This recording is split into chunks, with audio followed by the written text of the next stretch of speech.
नमस्कार साथियों, आप लोगों का स्वागत है आपका अपना online platform RKS education official में। तो साथियों, आज हम चर्चा करने वाले हैं कि आरआरबी के थ्रू जो एएलपी की वैकेंसी आई थी, असिस्टेंट लोको पायलट की जो वैकेंसी आई थी, उसके सीबीटी 1, सीबीटी 2 और साइको एग्जाम हो चुका है, हो गया। अब क्या है कि अब डीबी के लड़कों को बुलाया जाएगा। जो लड़के साइको पास होंगे और सीबीटी 2 के मार्क्स के आधार पर मेरिट लिस्ट बनेगा और उस मेरिट लिस्ट में जो लड़के आएंगे उसको डीवी के लिए बुलाया जाएगा। तो डीवी के लिए जो बुलाए जाएंगे उसमें आपके सीबीटी 2 से जो सीबीटी 2 एग्जाम हुआ था उससे 70% मार्क्स, उससे 70% और प्लस साइको जो एग्जाम दी है उससे 30%, इतना मार्क्स लेकर के आपका मेरिट लिस्ट तैयार होगा। और उस मेरिट लिस्ट में जिस आरआरबी, जिस जोन में, जिस आरआरबी में जितना वैकेंसी है उस अनुसार लड़के को डीवी के लिए बुलाया जाएगा। तो चलो देखते हैं कि डीवी के लिए क्या डॉक्यूमेंट रिक्वायर्ड होगी। डॉक्यूमेंट पहले से रेडी रखिए, कहीं ऐसा ना हो कि पहले देखिए, पहले आप क्या किए, सीबीटी 1, सीबीटी 1 क्रॉस किए, सीबीटी 2 क्रॉस किए, साइको क्रॉस किए, इसके बाद आपका डीवी होने जा रहा है। अब सोचिए कि इतना मेहनत करने के बाद आप डीवी में पहुंचे और डीवी में आपको डॉक्यूमेंट के लिए छांट दिया जाए तो फिर आपको ये सभी मेहनत बर्बाद हो जाएगा। तो डीवी में जाने से पहले अपना जो भी डॉक्यूमेंट है वो सब देख लीजिए, आपको बता रहे हैं क्या क्या होगा, क्योंकि मैं खुद एक आरआरबी सिलेक्टेड हूँ। अभी मैं सेंट्रल रेलवे के अंतर्गत भुसावल डिवीजन में टेक्नीशियन के पोस्ट पर जो कार्यरत हूँ, हम खुद आरआरबी के माध्यम से आए हैं। तो आपको हम सही से बताएंगे कि मेडिकल में कैसे होता है, डीबी कैसे होता है। तो इसलिए पहले आपको डीबी होगा, डीबी के तुरंत बाद आपको मेडिकल के लिए भेज दिया जाएगा। अगले दिन या 2 दिन बाद आपको मेडिकल के लिए बुलाया जाएगा। मतलब कि डीबी प्लस मेडिकल साथ में ही होता है। अब डीबी के बाद आपको निर्णय लिया जाता है कि आपको मेडिकल के लिए किस हॉस्पिटल में भेजना है और कहाँ कहाँ किसको किसको भेजना है। मेडिकल का जो पता आपको डीबी के बाद मालूम चलता है कि आपको किस हॉस्पिटल में होगा। तो चलो देखते हैं कि डीवी के लिए आपको क्या क्या डॉक्यूमेंट की जरूरत पड़ेगी। तो चलिए पहले देखते हैं कि सबसे पहले तो आपको 10th की मार्कशीट और सर्टिफिकेट लगेगा। क्या आपको देना होगा? 10th की मार्कशीट और सर्टिफिकेट। और एक क्यों मांगा जाता है? तो इसी से आपका डेट ऑफ बर्थ चेक होगा। मतलब कि जो आप डेट ऑफ बर्थ दिए हैं वही आपके मैट्रिक के मार्कशीट और सर्टिफिकेट में होना चाहिए। अगर दोनों मिसमैच है तो फिर आपको अयोग्य घोषित कर दिया जाएगा और वहां से आपको बाहर भेज दिया जाएगा।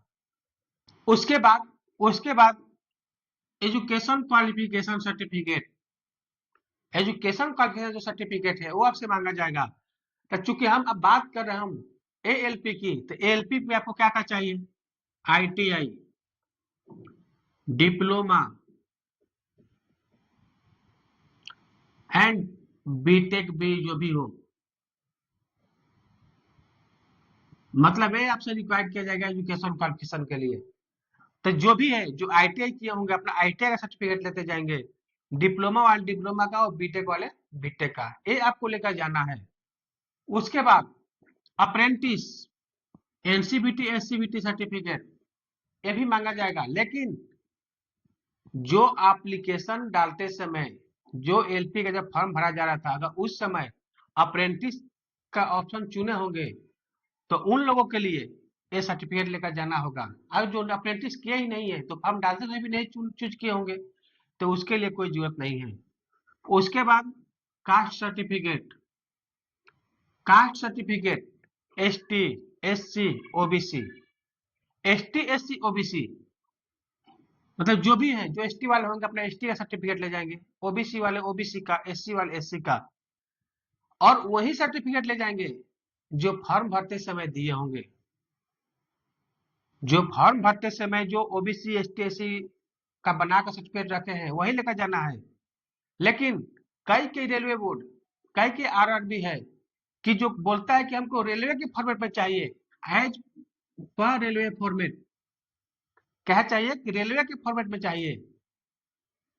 तो जो कैंडिडेट रेलवे के फॉर्मेट में एसटी, एससी या ओबीसी का सर्टिफिकेट नहीं बनाए हैं तो अभी बनवा सकते हैं। एक तो जो डाले हैं पहले उसको तो ले जाना जरूरी है, जो पहले फॉर्म डालते समय जो एक कास्ट सर्टिफिकेट डाले हैं उसको तो देना जरूरी है। साथ ही साथ ये भी जरूर बना लीजिएगा, ये जरूरी नहीं है कि सभी आरआरबी मांगेगा, लेकिन कोई आरआरबी क्या होता है, हमको रेलवे के फॉर्मेट में ही चाहिए। कोई कोई को मतलब नहीं है, आपको भारत सरकार के ST, SC, OBC caste certificate चाहिए, भारत सरकार के द्वारा जो जारी होता है।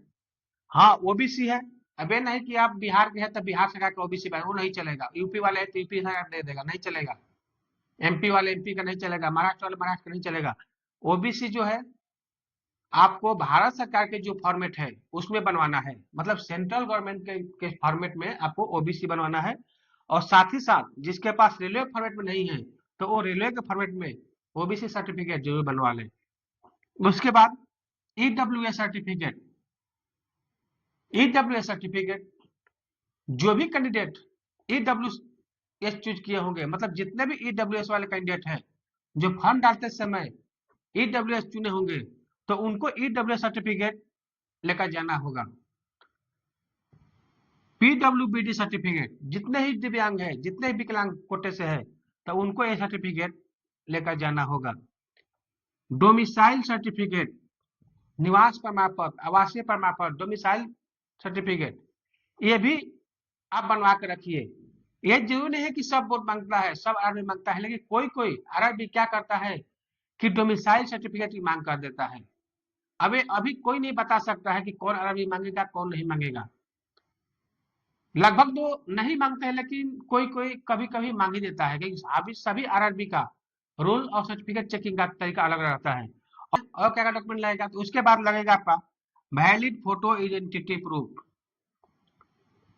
आपको कोई भी फोटो जो पहचान पत्र लगेगा, जैसे आधार हो गया, पैन हो गया, वोटर आईडी या पासपोर्ट, ये भी आपका लगेगा। कोई भी मतलब फोटो युक्त पहचान पत्र, एनओसी, एनओसी भी लगेगा, लेकिन उसके लिए जो पहले से स्टेट गवर्नमेंट या सेंट्रल गवर्नमेंट, मतलब गवर्नमेंट जॉब में है तो उनको एनओसी सर्टिफिकेट भी लेकर जाना होगा।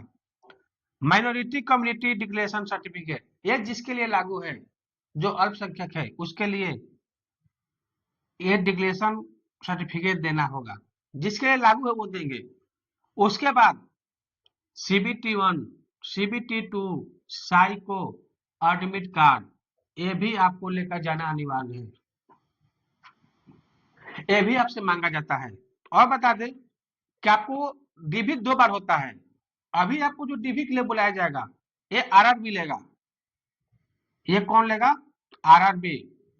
आरआरबी आपके डॉक्यूमेंट्स अगर संतुष्ट होंगे, आपको डॉक्यूमेंट आपको जो घोषित करेंगे तो इसके बाद आपको तुरंत मेडिकल के लिए भेज दिया जाएगा, मेडिकल के लिए भेज दिया जाएगा। इसके बाद जब आपका मेडिकल सब फिट होता है उसके बाद फिर आपका मेरिट लिस्ट निकलता है, मेडिकल फिट होने के बाद उसके बाद आपका फिर एक बार डॉक्यूमेंट वेरिफिकेशन होता है। वो डॉक्यूमेंट वेरिफिकेशन आपको फाइनल जो डिवीजन मिलता है सिलेक्ट होने के बाद, जैसे मान चले कि अभी हम सेंट्रल रेलवे में हैं, सेंट्रल रेलवे में हमें भुसावल डिवीजन मिला है तो हमें भुसावल डिवीजन में एक बार डीबी चेक हुआ ज्वाइनिंग के समय, ज्वाइनिंग के समय पर डीबी चेक हो गया। उसके बाद डॉक्यूमेंट वेरिफिकेशन होने के बाद फिर आपको किस लॉबी में जाना है, किस स्टेशन पोस्टिंग देना है, आपको वहां पर भेज दिया जाएगा, ट्रेनिंग के लिए भेज दिया जाता है। तो ये तब का हो गया। और बता रहे हैं कि भी जो भी जितना डॉक्यूमेंट है इसमें ओरिजिनल तो ले जाना है, ओरिजिनल प्लस 2 फोटो कॉपी, वो भी कैसा, सेल्फ अटेस्टेड, इतना मतलब लेकर जाना है। इसके बाद आरआरबी गाइडलाइन जारी करता है और इसको कोई डॉक्यूमेंट चाहिए तो उसके लिए गाइडलाइन जारी करेगा कि हमको ये चाहिए, ये डॉक्यूमेंट चाहिए। उसके बाद और देखिए कि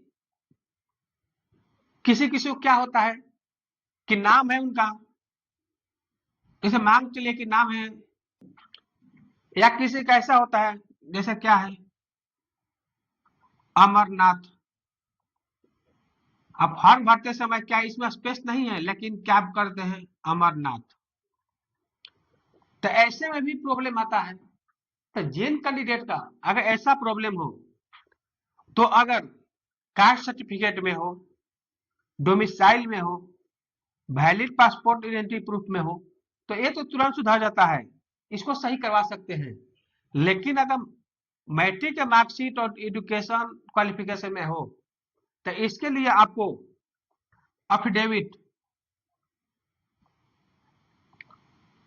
अफिडेविट बनवाकर कोर्ट से लेकर जा सकते हैं कि मेरे नाम में हल्का जहाँ स्पेस छोड़ा था इसमें स्पेस है, स्पेस हमारे नाम में नहीं था लेकिन फॉर्म भरते समय गलती से स्पेस हो गया है। तो वैसे कैंडिडेट जिनका ऐसा प्रॉब्लम हो तो अफिडेविट करा कर लेकर जाए।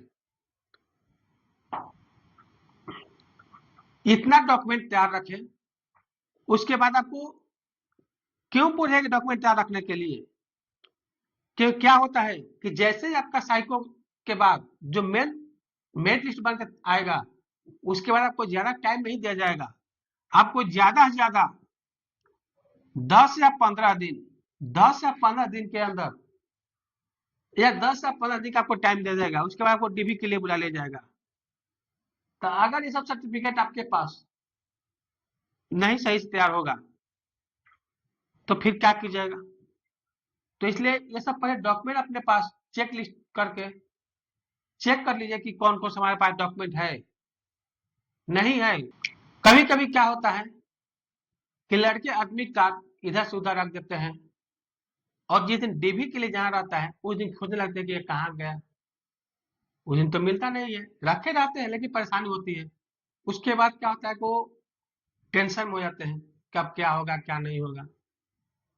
तो इसलिए बोल रहे हैं कि पहले से ये सब लिस्ट बना लीजिए, और ये सब जितने भी डॉक्यूमेंट हैं, डॉक्यूमेंट अपने एक फाइल में रख लीजिए कि ये हमें रेडी हो गया वेरिफिकेशन पर जाने के लिए। उसके बाद और बता रहे हैं कि जो वैलिड फोटो आइडेंटिटी प्रूफ है, इसमें तक कोई भी दे सकते हैं, लेकिन आपको एक आधार वेरिफिकेशन होगा। आधार वेरिफिकेशन होगा। तो आधार वेरिफिकेशन में क्या है कि इसमें आपका आधार नंबर मोबाइल से लिंक होना चाहिए। लेकिन कुछ ऐसे कैंडिडेट होते हैं कि जो उनका आधार से लिंक है मोबाइल नंबर, वो मोबाइल नंबर ही बंद हो गया, तब क्या होगा। तो वैसे कैंडिडेट जिसका आधार नंबर जिस मोबाइल नंबर से लिंक है, अगर उनके पास नहीं है, तो जो भी अपने पास रेगुलर नंबर रख रहे हैं, तो उससे अपने आधार के नंबर को उस नंबर से लिंक करवा लीजिए, ताकि जब आधार वेरिफिकेशन हो तो उस समय आपको कोई प्रॉब्लम ना हो। तो ये तो रहा, आपको बता दे क्या क्या डॉक्यूमेंट लगेगा, कौन कौन डॉक्यूमेंट तैयार करके रखिए। अगर इसमें कहीं भी प्रॉब्लम हो तो कमेंट के माध्यम से हमसे पूछ सकते हैं, क्योंकि आरआरबी के या रेलवे से संबंधित आपकी जो भी जानकारी होगी आपको हम संपूर्ण जानकारी देंगे। क्योंकि मैं खुद रेलवे में कार्यरत हूँ, रेलवे में काम कर रहा हूँ, रेलवे के रूल रेगुलेशन को जानता हूँ। तो आपको जो भी प्रॉब्लम आए, जो भी दिक्कत आए, तो हमसे कमेंट में पूछ सकते हैं। आज के लिए इतना ही, फिर आगे की जानकारी जो भी आती है वो देते रहेंगे। तब तक के लिए धन्यवाद।